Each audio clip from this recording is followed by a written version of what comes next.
Hello दोस्तों, welcome to एक one day exam point.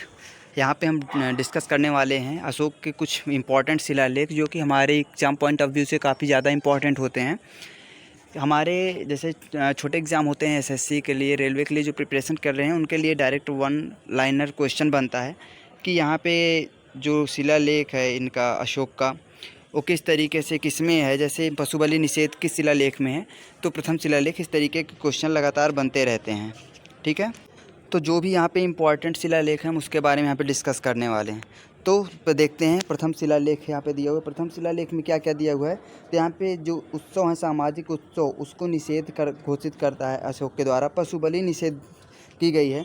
और यहाँ पे डायरेक्ट एक क्वेश्चन आते हैं, दो क्वेश्चन जो यहाँ पे पशुबलि निषेध दिया हुआ है, उसके अलावा मनुष्य मेरी संतान है, सभी मनुष्य मेरी संतान है, यह किस शिलालेख में है। तो डायरेक्ट क्वेश्चन बन के आता है। पीसीएस में भी, एक्चुअली स्टेट पीसीएस में भी आता है। ये हो जाएगा आपका प्रथम शिलालेख में होता है। ठीक है, इसके बाद देखते हैं द्वितीय शिलालेख में।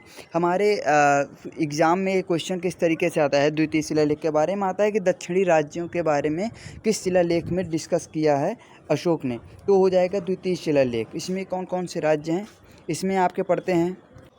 इसमें आपके हो जाएंगे चेर को केरल पुत्र भी कहा जाता है, चोल पांड्य, सतीपुत्र व ताम्रपर्णी। श्रीलंका का भी वर्णन किसमें है, तो ये द्वितीय शिलालेख में आपके हो जाएगा। उसके अलावा क्या है, इसमें दिया हुआ है पशु चिकित्सा एवं मानवीय चिकित्सा।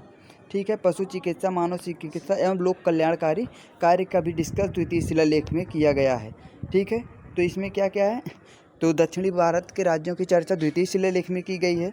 उस श्रीलंका की भी चर्चा इसी शिलालेख में की गई। उसके अलावा चिकित्सीय कार्य जो होते हैं और लोक कल्याणकारी कार्य जो हैं उसका भी डिस्कशन द्वितीय शिलालेख में अशोक द्वारा किया गया है। बढ़ते हैं तीसरे शिलालेख की ओर। हमारे तीसरा शिलालेख में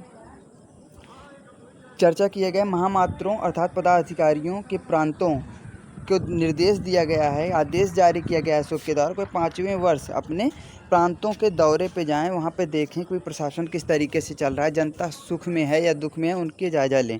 उसके अलावा रज्जुकों की नियुक्ति का भी वर्णन तृतीय शिलालेख में किया गया है। ठीक है, ये क्वेश्चन काफ़ी इंपॉर्टेंट है आपका रज्जुकों वाला। ये रज्जुकों के बारे में डायरेक्ट पूछा जाता है, तो इसको भी आप लोग ध्यान देना। इसके अलावा बढ़ते हैं 5वें शिलालेख के बारे में। यहाँ पे इंपॉर्टेंट शिलालेख डिस्कस कर रहे हैं, इस बात को ध्यान देना। तो जो आपके इंपॉर्टेंट हैं और वो आपके एग्ज़ाम में आएंगे। ठीक है, तो बढ़ते हैं 5वें शिलालेख में इस बात की चर्चा की गई है, धर्म महामात्रों की नियुक्ति के बारे में, कार्य निर्देश के बारे में बताया गया है। मौर्यकालीन समाज वर्ण व्यवस्था का उल्लेख भी 5वें शिलालेख में किया गया है। इसके अलावा 11वां शिलालेख पे बढ़ते हैं। 11वें शिलालेख में धम्म विजय की विशेषता का वर्णन अशोक के द्वारा किया गया है। धम्म विजय के बारे में पूछता है, तो धम्म विजय 11वें शिलालेख में है। बढ़ते हैं 12वें शिलालेख की तरफ। 12वें शिलालेख में अब देखो, ये भी काफ़ी इंपॉर्टेंट है आपका, धार्मिक सहिष्णुता की नीति का उल्लेख किस किया गया है 12वें शिलालेख में। और मोस्ट इम्पॉर्टेंट है आपका कलिंग युद्ध। कलिंग युद्ध का वर्णन किस में किया गया है, 13वें शिलालेख में आपका किया गया है कलिंग युद्ध का वर्णन। ध्यान देना, इसको इंपॉर्टेंट है, स्टार बना के लिख लो। 100% अगर आप एसएससी, रेलवे या फिर स्टेट पीसीएस का एग्ज़ाम देते हैं तो कहीं ना कहीं 100% आने ही वाला है। उसके बाद फिर 13वें शिलालेख में और क्या सबसे इम्पॉर्टेंट चीज़ दिया गया है, यहाँ पे दिया गया 5 सीमांत यूनानी राजाओं के नाम, जहाँ पे अशोक ने अपने धर्म प्रचारकों को भेजे थे, उनके नाम का वर्णन किया गया है। इनमें कौन कौन से हैं, अंतियोक, ये सीरिया का नरेश था, तुर्मय मिस्री नरेश, अत्तिकिनी मैसिडोनिया का नरेश, मग एपिरस का नरेश है।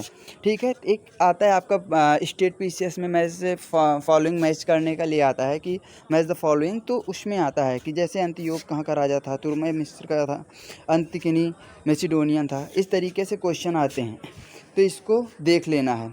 उसके अलावा 8वीं के राज्यों का भी उल्लेख किया गया है इसमें अशोक द्वारा। ठीक है, तो ये शिलालेख से संबंधित अशोक की कुछ इंपॉर्टेंट बातें थी। अगर आप लोगों को वीडियो पसंद आया हो, आपको लगता है कि आपको इससे 1% भी आपका रिवीजन होता है या फिर आपको इससे कोई जानकारी मिलती है, तो प्लीज़ इसे लाइक कर दीजिए।